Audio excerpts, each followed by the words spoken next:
Hello, and welcome to the Radiant Mission podcast. My name is Rebecca Toomey, and we are on a mission to encourage and inspire you as you're navigating through your life and with your relationship with Christ. We have been in a series on being countercultural in a secular world, and today I am welcoming back a very special guest. Her name is Sarah Keel. She is a wife, a mom, a lover of Jesus, and she is the executive director at Renew Clinic. She joined us last week to share her testimony. We also talked extensively about abortion and spiritual warfare. So Mhm. definitely listen back on last week's episode to hear more about Sarah's testimony and those topics that kind of set the stage for today's episode. So, Sarah, thank you for coming back, or really for staying up later to talk to me. Oh, it's a joy though. It truly is. It's a joy, and the Lord is able to sharpen our minds at any part of the night. Or yeah, That's it's right. about He is. 11. He Yeah. is. He gives us all the words, even Yes. at night. Even at night. So it's a blessing. Absolutely. Well, I've loved hearing just all the things about your journey, and we've been having such a great time talking about things that often aren't talked about enough, like spiritual warfare and all of that good stuff. But Yeah. Yeah. today, I wanted to talk a bit about Renew Clinic, about what it is, what it does, the people you've met, how Mhm. those people have changed, transformation stories, all of the things, because I know that addiction is everywhere around us. It is something Mhm. that either we ourselves struggle with or Yeah. someone close to us struggles Yeah. with. It's not this, far and few between thing that just Right. happens. Right. Recovery from addiction, a lot of us are addicted to our phones right Yeah. now, or It's a addicted to real thing. food or Yep. shopping, Hmm. drugs, alcohol, pornography, you name it. Yep. There are pulls to these things and to darkness as well. It's not an easy road. And so I would love for you to share more as we get started just about Renew Clinic. What drew you to Renew Clinic? What's your story with Renew? Hmm. And tell us a little bit about how you help others, what it looks like, what that looks like at Renew. Sure. So, in the last podcast, I gave my story about just absolute rebellion from 12 years old till about 18, of a lot of incarceration, using drugs, promiscuity, having an abortion, a lot of just tragic things that I went through as a kid. And then the Lord reached me when I was in jail and continued to reach me even when I got out.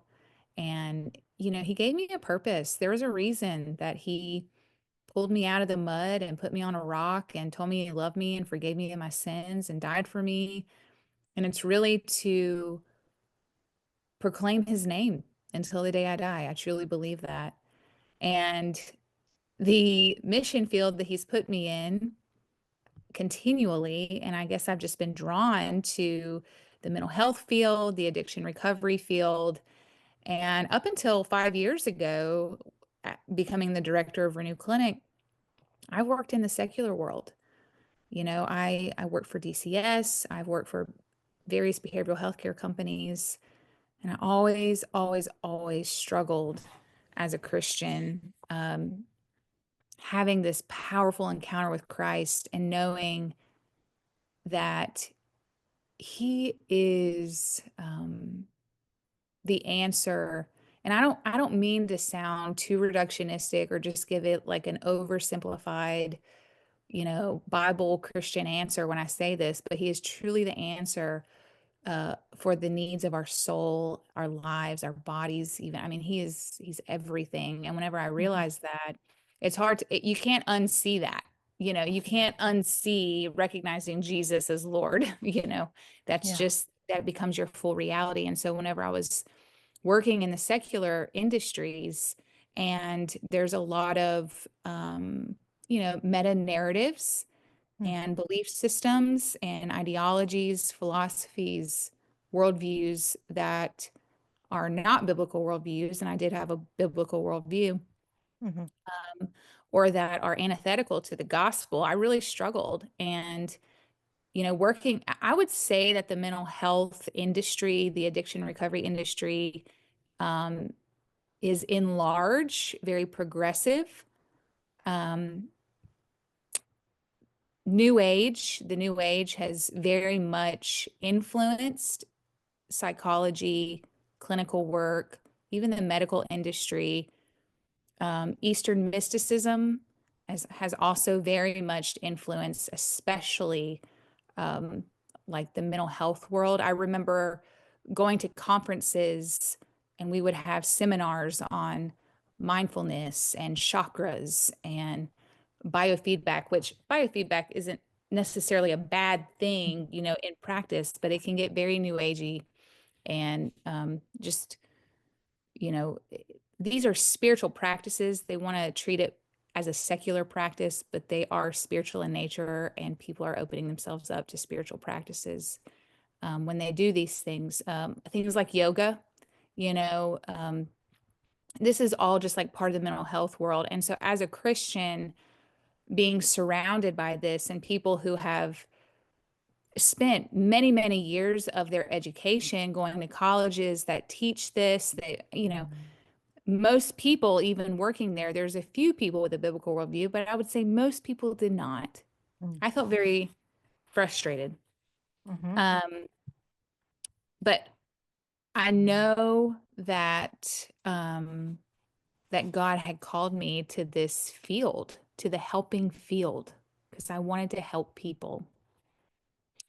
And so my job before working as the director of Renew, I was the East Region community coordinator for the state, the um, regional faith-based community coordinator. And basically what that position was, it was a position created by the state to work with the faith community. A lot of people think that means Christianity, but it's actually all faiths because it's through the state. It's a government initiative to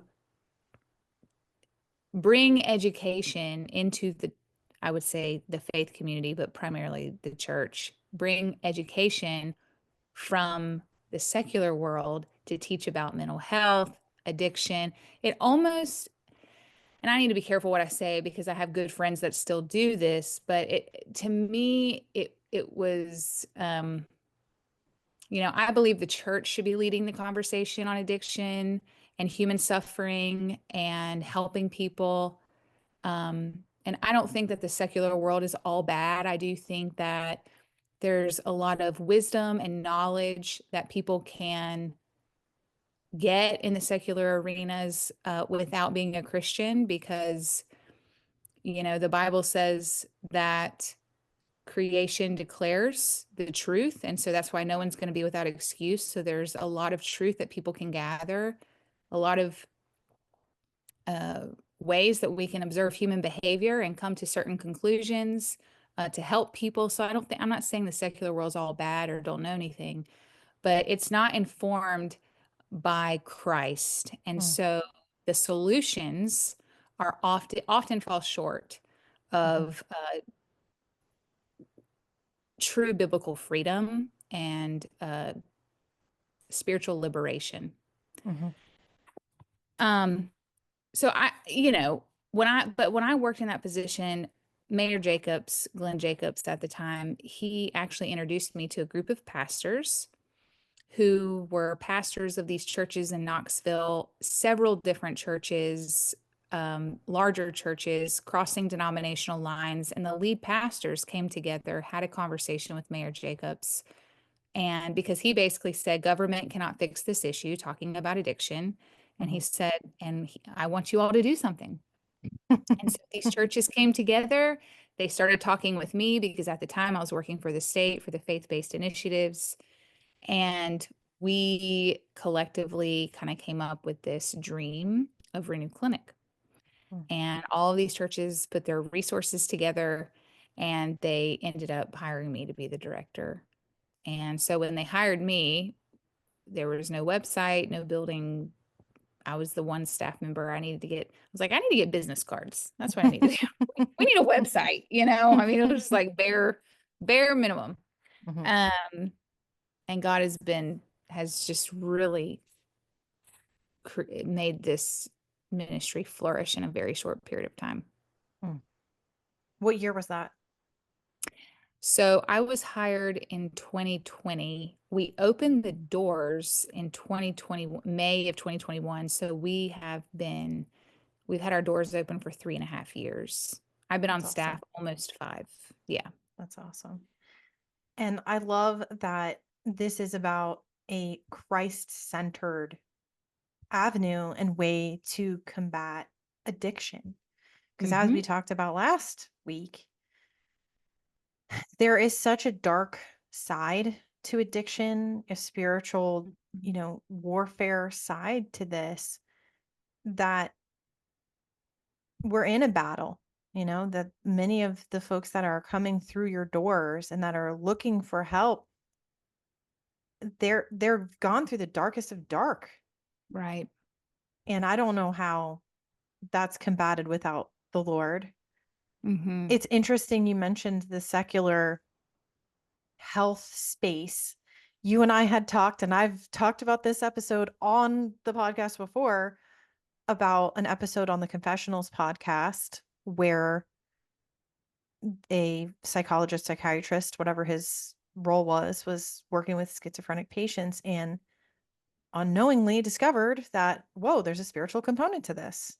Mm. And it was not something that, and actually, there's been a couple of different podcasts I've listened to with mental health professionals that have said the same thing, where the mental health world is not talking about the spiritual. They're not talking about the influence that our spirit has over our minds and our bodies. And through this Mm-hmm. experience, they're trying to come at it from this prescription worldview that, oh, something is imbalanced. We're not going to test what it's for. We have no idea Right. what is imbalanced in your brain. Well, we have some guesses. We're going to put some speculation out there. Try this pill. Oh, by the way, it might actually create suicidal thoughts or more Right. depression, but just try it out. See if it helps. Mm-hmm. And I think that it does such a disservice to people. All these women, I'm all about birth stuff. I love talking about birth. All these women go to the doctor after they've had a baby, Mm. and perhaps they're experiencing some postpartum depression, and they're like, here, take a Mm-hmm. pill.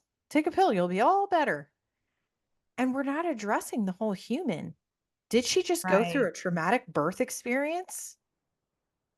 Was she not heard during her birth? Was she physically assaulted or sexually assaulted during her birth? Because chances are she probably was.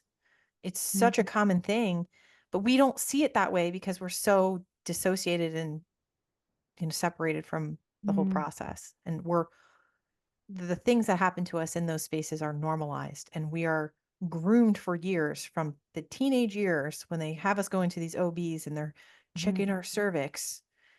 We're groomed into thinking that it's normal and okay for someone to stick their hand up there. And then it Mm-hmm. comes to birth and we're traumatized by that, but don't realize that it's just because that's not supposed to happen. Mm-hmm. Because Yeah. I like to say, guess what? The baby's going to come out whether someone sticks their hand out or not. The baby comes out. Right. Just Right. to let you know. Yeah. Yeah. Absolutely. So there's Well, there's a lot of layers to this, right? there is, and I think that you're really hitting on something that a problem that we've seen is that, you know, these mental health and addiction issues in the secular recovery world, I would say the meta narrative is addiction's a brain disease. It's not a moral or sin issue. That's what they Mhm, literally say. Will literally mhm, say it's a brain disease. It's not a moral or sin issue. mhm. And I mean, philosophically, that is way too reductionistic because, like you said, it doesn't treat the whole person. We're not just a Yep, brain. yep. And actually, there's been a debate in neuroscience for the past 20 years on, asking the question, what does it mean to be a human? Are we just a brain or do we have a soul?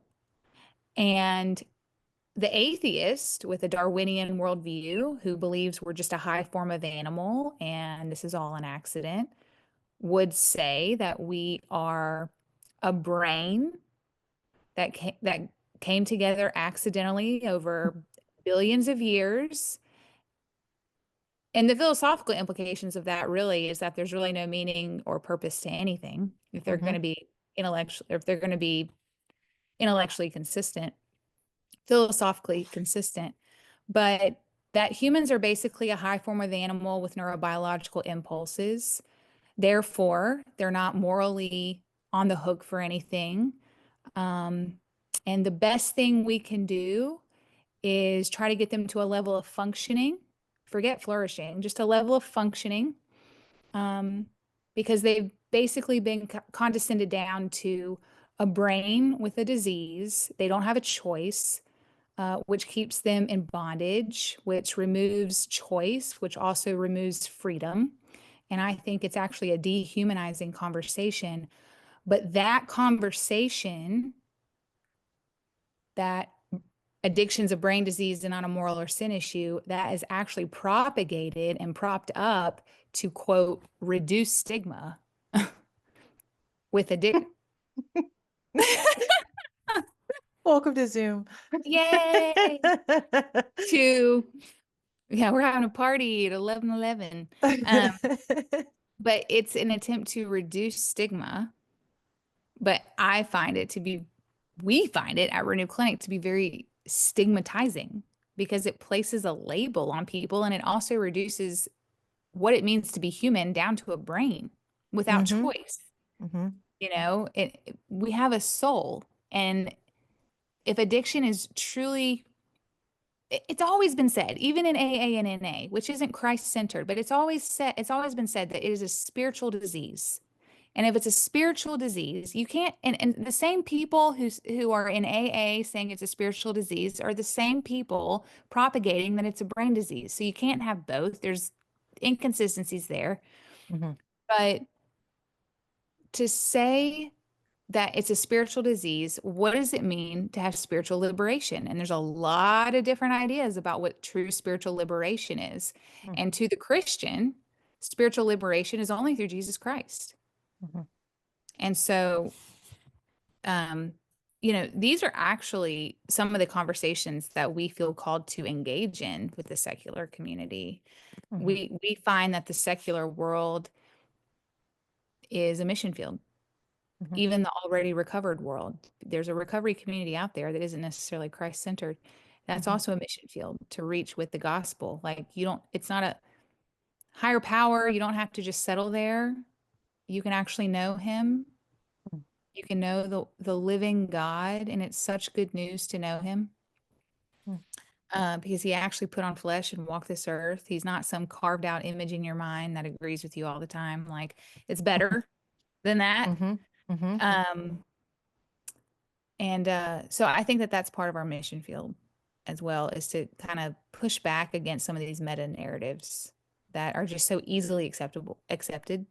Yeah, because I mean, the thing that we hear a lot in just regular conversation is, well, someone just has a disease. They're just Mm-hmm. an addict. They have this disease. We don't know how to explain it. We Mm-hmm. don't know why. They're Mm-hmm. just one of the unlucky ones that has a disease.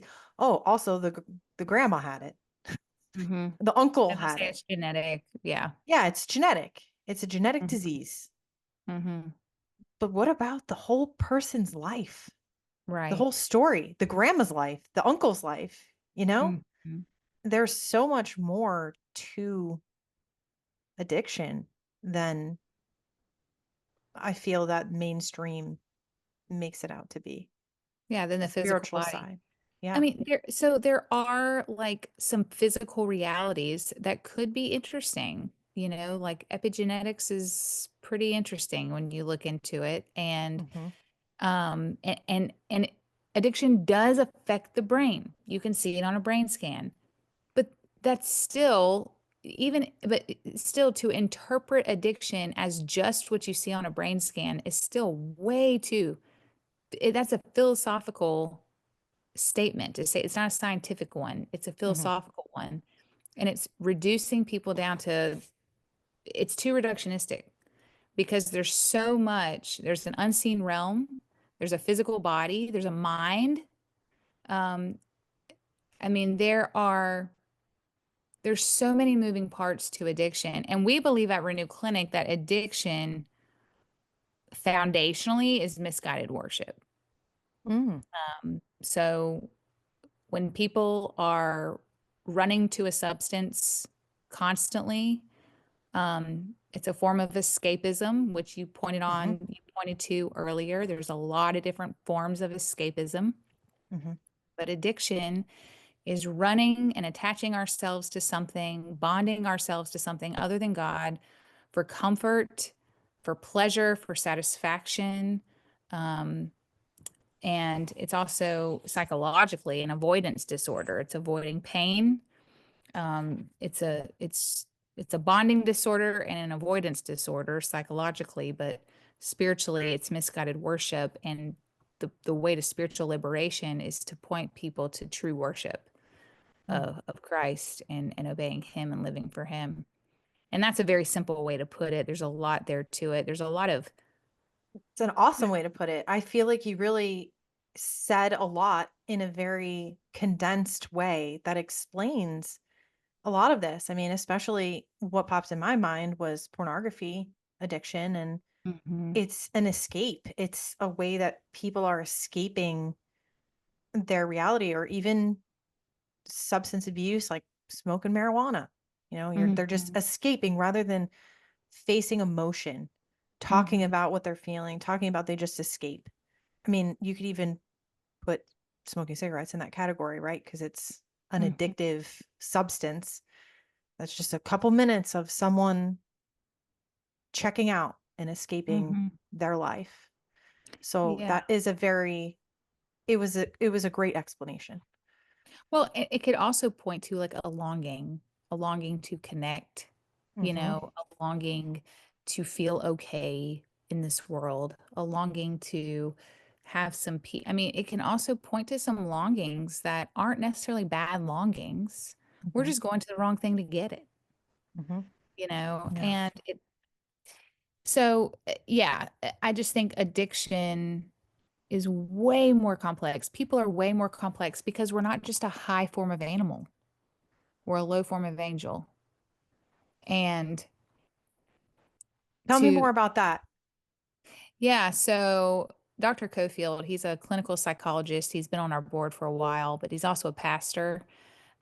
Brilliant man, but he often uses that term that a lot of times, the secular world, the way you view what it means to be human is actually going to determine treatment and how you value the person sitting in front of you. So a lot of times, with from a Darwinian worldview, which is what a lot of the more secular industry derives from, um, is that we're just a high form of animal that has evolved. I mean, we've evolved from apes, you Mhm. know, and but biblically, we're actually a low form of angel. And so that's why the Christian worldview gives so much more dignity to what it means to be human. I mean, we believe in the Imago Dei, that people are created in the image of God, and yeah, that also includes that we have choices and we're moral agents and we sin, which is something that a secularist or an atheist would say doesn't matter or is not really at play here, and would get people off the hook for being moral agents. But the way that the secular world values humans is far more dehumanizing than how a Christian than the Christian value of a human being, which is we're actually made in the image of God. So um, treatment looks very different Mhm. whenever you hold people capable instead of incapable. Um, Yeah. we want to take people not just from dysfunction to function, but from functioning to flourishing, which um, is that true spiritual liberation, which is in Christ. Yeah. When we receive the forgiveness of sin, which is what everybody needs, we all have a conscience. Um, and I think a lot of people use drugs too because of guilt, things they've done. They want to forget things that have been done to them. And uh, the Christian worldview is so much more satisfying and complete when it comes to all of the needs of the human psyche and the soul. The Christian worldview provides those needs, whereas the secular worldview does not. Mhm. So, It's very interesting. I've never heard that correlation of humans being lower than angels. I did a little searching on on the side here as you were chatting because I'm like, where's the scripture on this? And it does say in Psalm 8, what is man that you are mindful of him, and the son of man that you visit him? For you have made him a little lower than the angels, and you have mhm, crowned him with glory and honor. And then this is repeated again in Hebrews 2:7. mhm. And I'm so blown away and fascinated by this now. I'm gonna have to look A into whole other podcast. Yeah. a whole other podcast now because you know, heard a lot of people say when someone dies, they're like, "Oh, they're an angel now." And it's like this thing that people say to make themselves feel better about whoever died. And I'm Yeah. like, "Well, actually, they didn't become an angel. Angels Right. are different. They're a different Mhm. spiritual being, and the purpose of an angel is they spend eternity worshiping God. We're created in his image. So Mhm. it's in that was such an interesting correlation for me, like, to that we're lower angels, lower than angels. So anyway, I'm just Yeah. think it's You can cool. you can I'm use that now. nerding I'm Yeah. nerding out about something new. But I love your mission and these values that you guys are really pointing to. Mm. And I'd love to hear a little bit more about what addictions are people struggling with that they're coming to Renew. Yeah. I believe it's a program that you're doing in person, right? They're Yes. coming a couple of days a week. And Yes. it's group sessions where you guys are having these conversations together, but then there's also are there one-to-one kind of sessions? Tell me a little bit more about that part. Sure. So we also believe, before I get to that, we also believe that treatment can be too reductionistic, obviously in the clinical world, also in the faith world. Sometimes um, there is a stigma against biblical counseling because sometimes a biblical counselor can just give an oversimplified Bible answer to a very complex trauma issue, Mm, and that mhm, can't be helpful. But mhm. also on the clinical world, it can just be humans can be reduced down to just biological or neurobiological Yeah, there's two impulses or ends of the spectrum here. yeah. And so Renew Clinic is very much committed to, as you said before, treating the whole person. And which really I think is biblical. I mean, that's the Mhm, true mhm. biblical way to do it. If you're doing really good clinical work, you're doing it the biblical way, you know? Yeah. Yeah. And I don't think that, clinical knowledge is just like extra truth out there outside of the Bible because all Mhm, truth belongs to God and He has provided insight. Now, the clinical world can take it into some pretty wonky new age places, but overall, the medical wisdom, the clinical wisdom that has been given to help mankind, all truth belongs to God. But that can also get those sectors can also get wonky. So I mhm, say all that to say we our staff has a biblical worldview. So when I'm hiring people, when we're interviewing people, we want to make sure that our staff has a biblical worldview. But we also have clinical staff with a biblical worldview. mhm. Um, And Hmm. so we are biblically foundational and clinically informed because we're not going to give oversimplified Bible answers to very complex traumas. Mm. We're also not going to excuse away personal responsibility because of trauma. Hmm. It's both. It's Hmm. both. And for people to really reach freedom, they need both the compassion of the sin that's been committed against them and to help them process the sins that have been committed against them, but also how they're thinking and reasoning and rationing through the world, while also holding them accountable for their own actions and behavior and how they're showing up in the world. Both Hmm. are needed. Hmm. And it really takes the guidance of the Holy Spirit to know what's needed in the moment, you know. Um, but I have a great staff and a great team.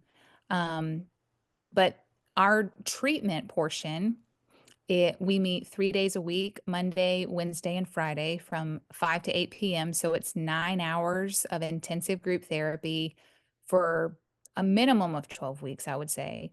Mm. And our participants also get an hour of one-on-one counseling, marital counseling, family support. We have a family support director, Jennifer Rokiski. She works with the families, does an amazing job. We also have a director of biblical counseling, Jeff Maitland. I love Um, Jeff. Jeff and I yeah. have had, I need to have Jeff on this podcast. He and I have had some good chats about spiritual warfare. Oh, totally. He's great. He's a wealth of knowledge. But, Absolutely. some of the issues that people have are theological issues. It's not just trauma. It's the age-old question, if God's good, why evil? And not every clinical counselor can answer that question. They're trained to deal with the mind and the emotions. Hmm. So we also have the biblical counselor on staff to be able to answer some of those questions, some of the apologetic, theological questions. So both are needed to work as a Hmm. team.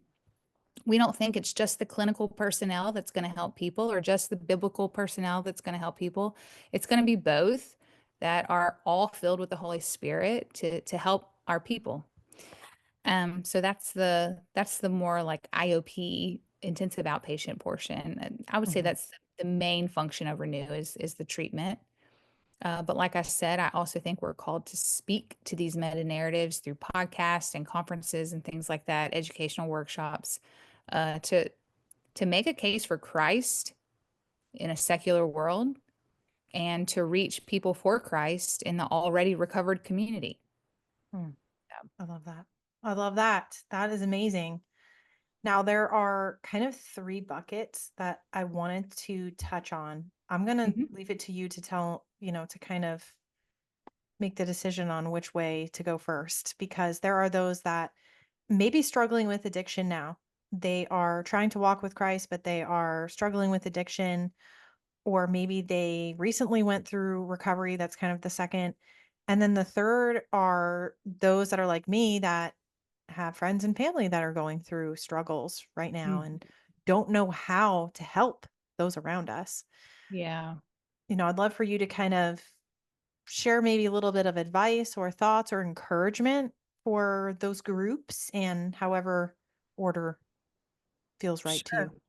you. So let's start with the families. The family members are often the forgotten piece of the puzzle. And addiction it never just affects one person because we're No. not created to be alone. Hmm.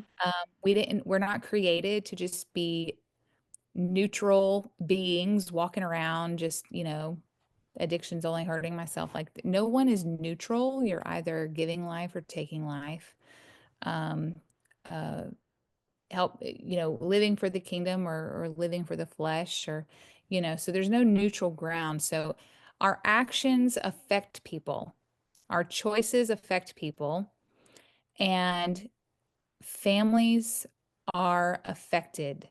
It does not just stop with the addicted loved one. And oftentimes the family members don't know how to help, and it feels like an insane, vicious cycle that they don't know what's helping, what's hurting.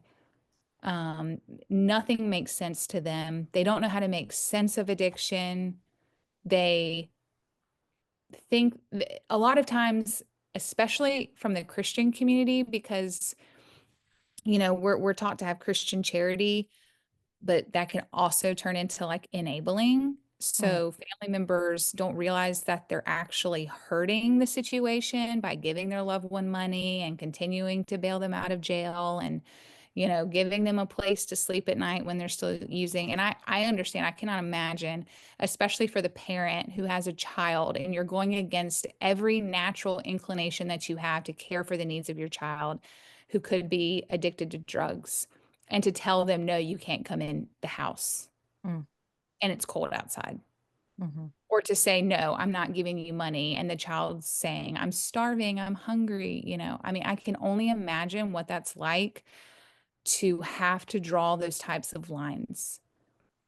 And oftentimes, and I'm just using this as an example with a parent child relationship, oftentimes, if a parent has a child who is very deep into their addiction and they've given them money, they've bailed them out, it is not helping, it's continuing a vicious cycle. They have to get to a point where they refuse to give them money, they refuse to help them in any way. I'm not saying refuse love or mhm, encouragement or mhm, presence. I'm just saying refusing to help them feel comfortable in their addiction anymore for not one more second. That is a very difficult thing for families to have to walk through. And it's something that, unless you've had to do it, unless you've had to walk through that, it's really hard to understand. But that is not the natural response for mhm, people. mhm, And so I think it's paramount that if a family member has a loved one who is struggling with addiction, to find a support system, to mm, find people who are walking through it, and to find wisdom from people who have walked through it and have some wisdom and can help them, and to trust the wisdom of others. Um, but it makes the whole family sick. And so, there's also work that the family will likely have to do, their own internal work, uh, mhm, to to be healthy and to know how to love their addicted loved one in a healthy way, and to be ready, right, for that hope, that recovery that we're hoping for. mhm. But That's great advice. That yeah, really is great advice because it's like if you're trying to do anything in life, you're going to research and you're going to try to meet like-minded people that are working towards that cause. I hate to always use birth for everything, but I'm gonna. If you're gonna have a home birth, you're gonna join yeah, home birth communities to learn from other home birthers on how to do it, right?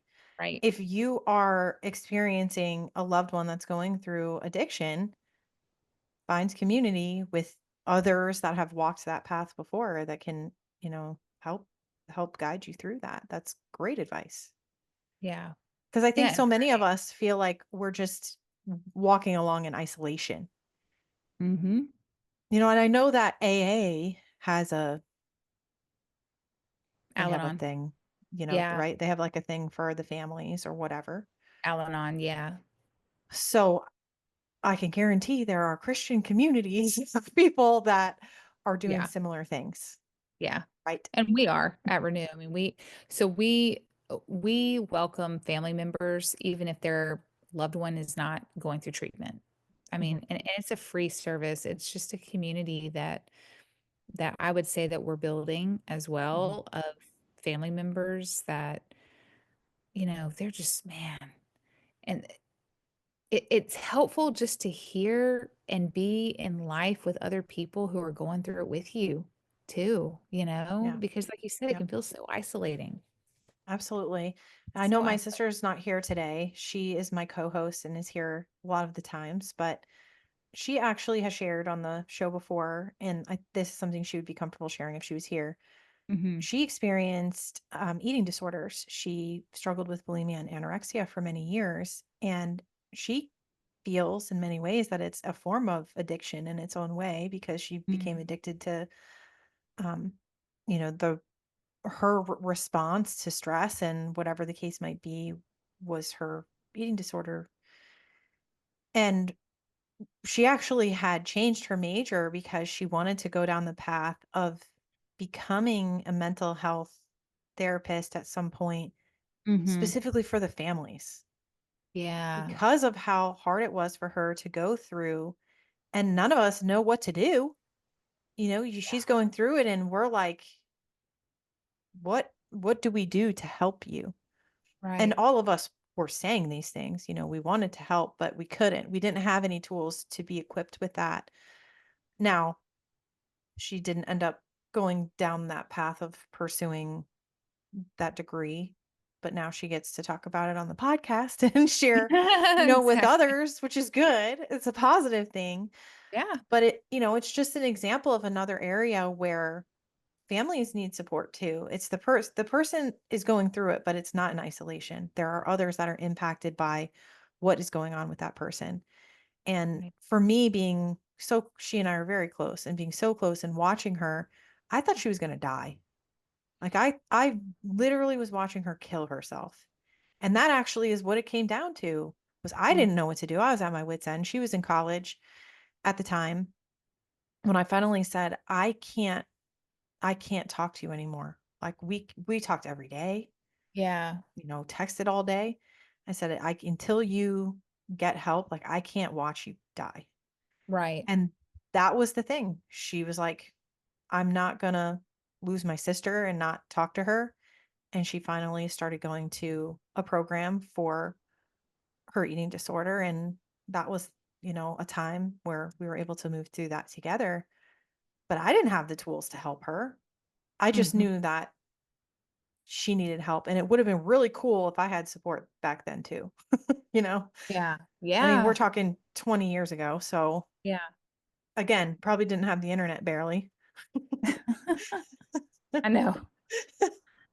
I mean, if you think about it, like our smartphones, I mean, I had the Nokia that you could change the plates out, like the face plates out. You Oh, remember yeah, the little of Nokia course. phone? Oh, Yeah. yeah. Mine was blue, Yeah, baby blue.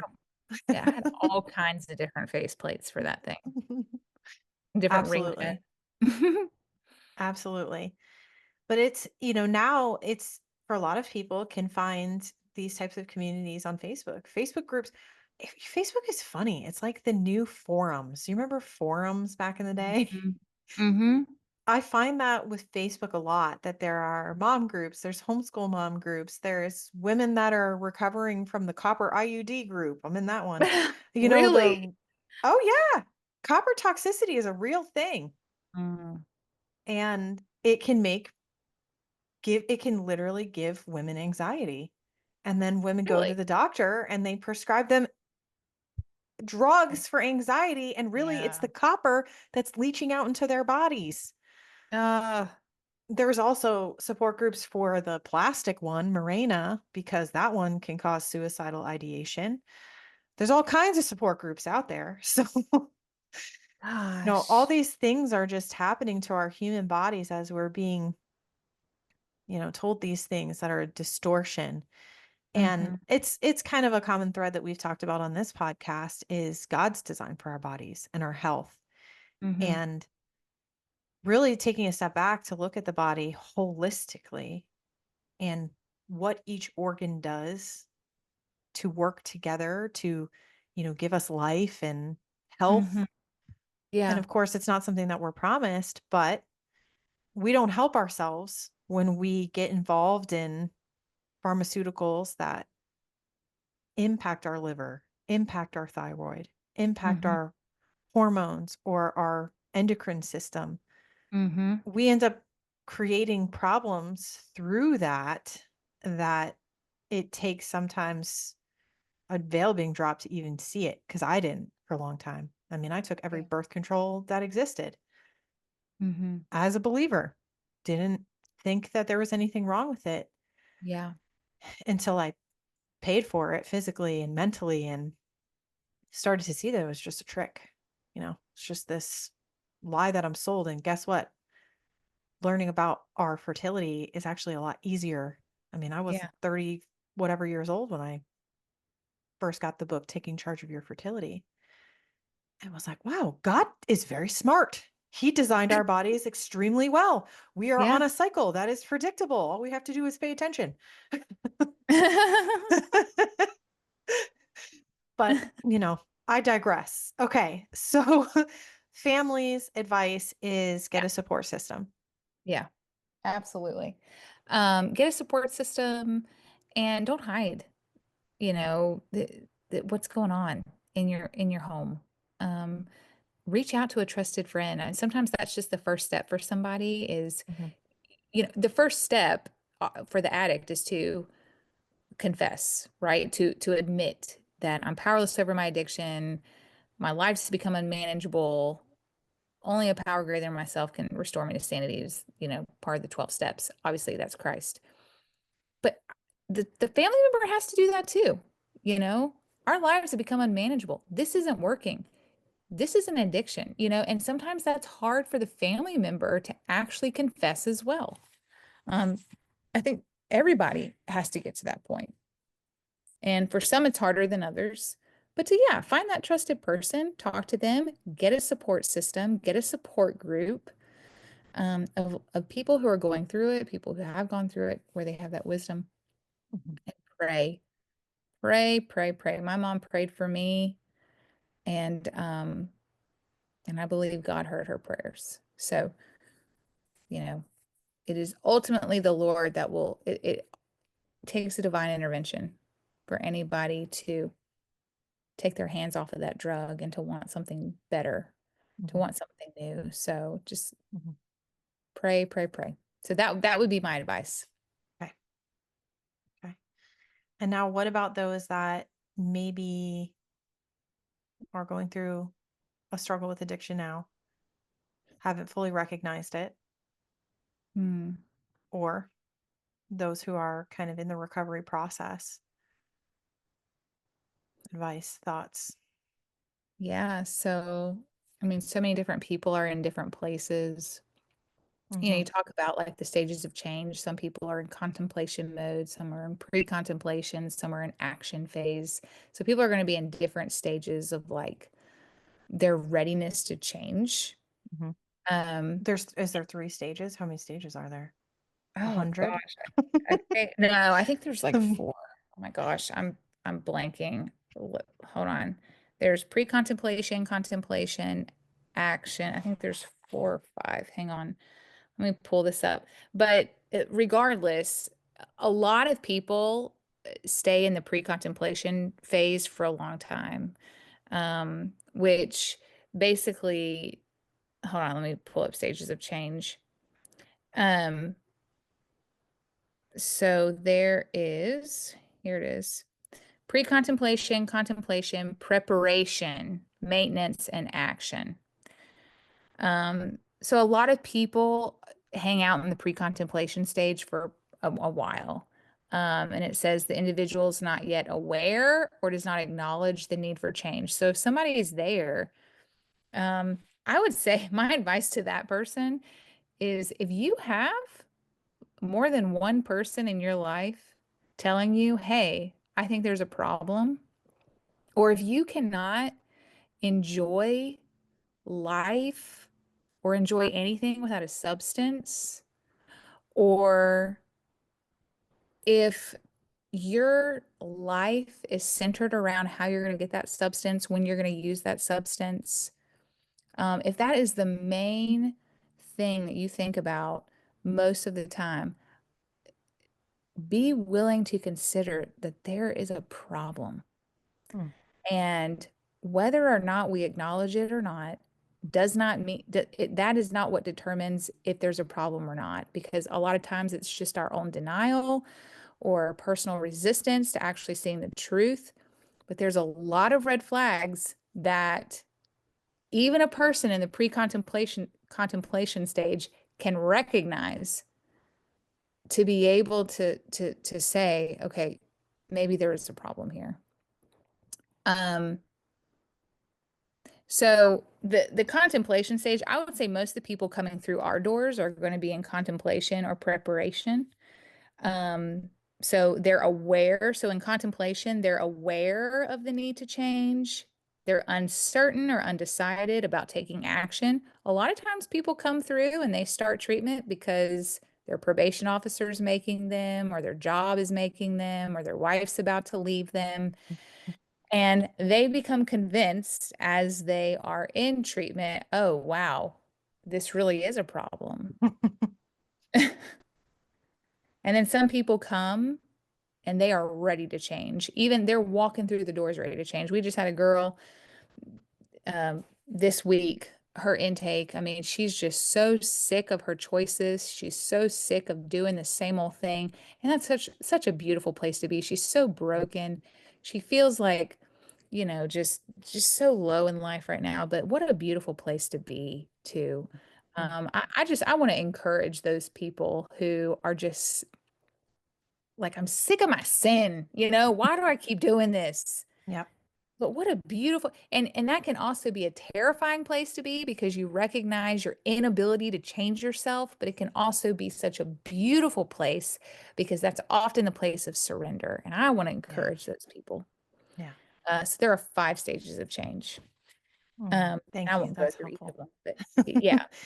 That's helpful. I think that that's really helpful to just there's going to be different places where people are. And I think it's important Mhm, for all of us to recognize which whatever side that is. But, if this message is speaking to someone listening and perhaps you're mhm. struggling with something, reach out to Renew, reach out to Sarah. And I'm sure if you're not in the Knoxville area, she can help you find somebody in your area that can help Absolutely. you through these things. And you also have a podcast now. We mentioned it last time called the Waging War Podcast, and I'll link it in the show notes. But you guys have some great topics on there. I was listening to them earlier today, a couple of the Awesome. episodes. Yeah, And I they're think that it random. could, they are, but it's cool because there's kind of a little bit of everything. But Yeah. that's a great place for someone to get some biblical perspective on, what they're going through. Well, yeah, I mean, it ranges from how do I forgive to and struggling with sin and can I lose my salvation to is the Bible reliable? Because these are all conversations that people are having coming through our doors and are Hmm. also having in the recovery community. Hmm. I just had a conversation the other day with a couple of people who work in the industry, asking about the reliability of the Bible. And I'm telling you, I do believe that we're missionaries called, and that's our mission field is to this industry because, you wouldn't normally put together like this apologetic conversation of the historical reliability of the Bible to addiction recovery. But actually, it's very much entrenched because these conversations are circulating. And the recovery community is actually very infatuated with Gnosticism and, these the lost gospels like the Gospel of Thomas and the Gospel of Barnabas and Peter, and which were much later than the Gospels and they're heretical texts and they were never considered scripture. But the addiction recovery community is very much infatuated with things like this. And I happen to just have inside knowledge of that, but on Hmm. the outside, people wouldn't typically piece those two together. So on the podcast, we address that. We Hmm. address some of these conversations. So Good. That's it great. seems random, but it's not. Well, it's all stuff that's coming up, which is important. Yeah. And obviously I'm not always the biggest fan of statistics because I know how skewed they are. Like I Mm, love when I hear statistics about home birth and I'm like, where was I in this study? Because I wasn't. I didn't answer right. any survey. So, Yeah. they're all skewed, but according to American Addiction Centers, 48.5 Americans, 48 million Americans aged 12 and older battled a substance use disorder in the past year. Hmm. That's a lot of people. That's a lot of people. That is a lot. And that's only the people that reported to this study. Right. Right. So, what is the actual number? Because, that Mhm. takes someone reporting this. Right. That is a lot. And And that's 12 and it's older. 12 and older, 12 and older. Almost Yeah. 20% of Americans, it says. Yeah. That's a Yeah. So lot. everybody knows somebody, right? Yep. I mean, Absolutely. that's what that number tells me. That's why the family support piece is so important because everybody knows somebody. With that kind of statistic, with that kind of with that kind of number of people who are actually using and have a those are people who are in the preparation or contemplation stage. That doesn't even include the pre-contemplation people No, no, because they're not it even ready doesn't. to admit it, No, right? they're not even there yet. Yeah, it's Right. probably 50% of Americans. Yeah. Yeah. So it's a huge thing. And I Mhm. know last time we talked a lot about the spiritual side of things. And this, that we talked about it this time too, because there's more factors to addiction than just genetics, let's It's say, right? true. There's the spiritual side, the childhood trauma side. There's all of these facets. And I love that you guys are addressing all of it. That Renew is looking at the holistic person Hmm. to get through these things. So you're a testament to what recovery looks like on the other side, right? So what is it like on the other side? Better, I would Yeah. say. Well, yeah. There's purpose, there's freedom, there's joy, forgiveness, meaning, like dignity. I mean, that's one of our values is restoring dignity. That's why we want Renew Clink to be so nice. Renew Clink's a very nice building. Feels really good. It's nicely decorated. We just want to we want people to feel like we're honoring them. Mhm, You're walking through these doors and we want them to feel honored and valued. But going back to the spiritual warfare piece, you know how many people use drugs just to silence the noise? mhm, You know, mhm, just to silence the harassment. Often, I'm thinking of one situation in particular. This was not recent, but a while ago.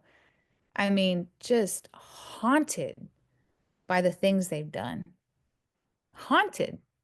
And I think harassed, right? mhm, Spiritually harassed by the things that they've done and using to silence that. mhm, So, is it really a brain disease? I mean, whenever I give you that situation, I mean, does that sound like a brain disease to you? No, that's not a brain mhm. disease. Not That at is all. somebody who is medicating a spiritual harassment. They need the forgiveness of Christ. They need to realize the forgiveness in Christ so that that harassment can't harass them anymore, Mhm. of beating them over the head of the things that they've done. That Yeah, condemnation, they're using drugs to silence the condemnation. And that's wow. why Christ will satisfy that because Yeah. he will forgive them freely. Amen. And so that's why, gosh, the meta narratives in the secular world, I mean, I have, there's a lot of brilliance there. There's a lot of knowledge and wisdom, but it just falls short of truly satisfying the needs of the human soul and psyche. Mhm. Absolutely.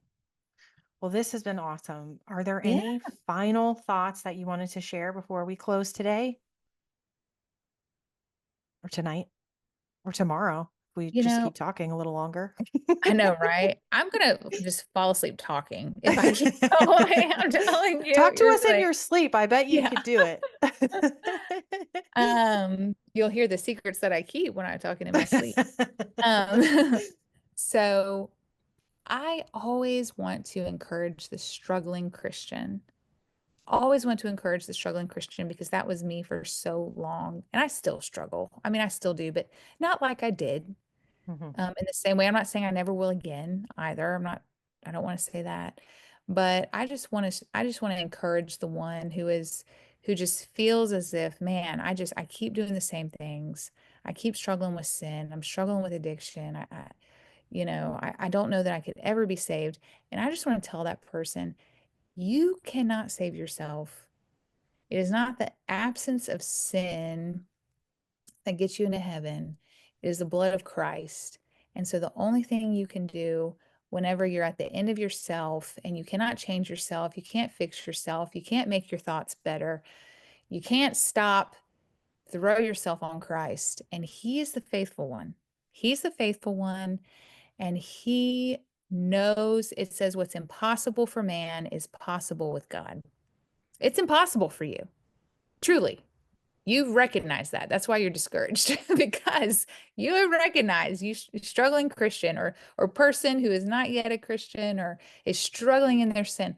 You are just simply recognizing the reality. You can't. You can't, but Christ can. Throw yourself on Him. When I say throw yourself on Him, I just mean trust in Him like you would a parachute and you're jumping out of a plane. Free fall and trust Him to get you to the ground safely. His blood was spilled for you. He is risen from the grave. He's alive right now to intercede for you, to reveal Himself to you, to comfort you, call on His name. And I just want to encourage the struggling Christian or the struggling person that thinks that they're just too far gone. And I'd say that's my final word. Amen, sister. I love it. Amazing. Sarah, thank you for joining me for all of these hours that you have spent with me. I appreciate you so It's much. been fun. Thank you. I really enjoyed it. I really have. Thank you. Absolutely. And you can find Sarah at renewknoxville.com if you're looking for Renew, or again, the Waging War podcast or Renew Clinic on YouTube. And I'll link everything in the show notes. So please go to those notes and you can click through. It'll be easy. But thank you all for tuning in and being on this journey with us. If you'd like to follow along outside the podcast, you can join the mission on Instagram, Facebook, and YouTube at The Radiant Mission. And today we are going to close with Romans 12, verses 9 through 21. It's a little longer one, but I love it because Sarah shared it with me, and I think it'll be a good encouragement to those listening today. Love must be sincere, hate what is evil, cling to what is good. Be devoted to one another in love, honor one another above yourselves, never be lacking in zeal, but keep your spiritual fervor, serving the Lord. Be joyful in hope, patient in affliction, faithful in prayer. Share with the Lord's people who are in need. Practice hospitality. Bless those who persecute you. Bless and do not curse. Rejoice with those who rejoice. Mourn with those who mourn. Live in harmony with one another. Do not be proud, but be willing to associate with people of low position. Do not be conceited. Do not repay anyone evil for evil. Be careful to do what is right in the eyes of everyone. If it is possible, as far as it depends on you, live at peace with everyone. Do not take revenge, my dear friends, but leave room for God's wrath, for it is written, "It is mine to avenge, I will repay," says the Lord. On the contrary, if your enemy is hungry, feed him. If he's thirsty, give him something to drink. In doing this, you will heap burning coals on his head. Do not be overcome by evil, but overcome evil with good. We are wishing you a radiant week, and we'll see you next time. Bye, everyone.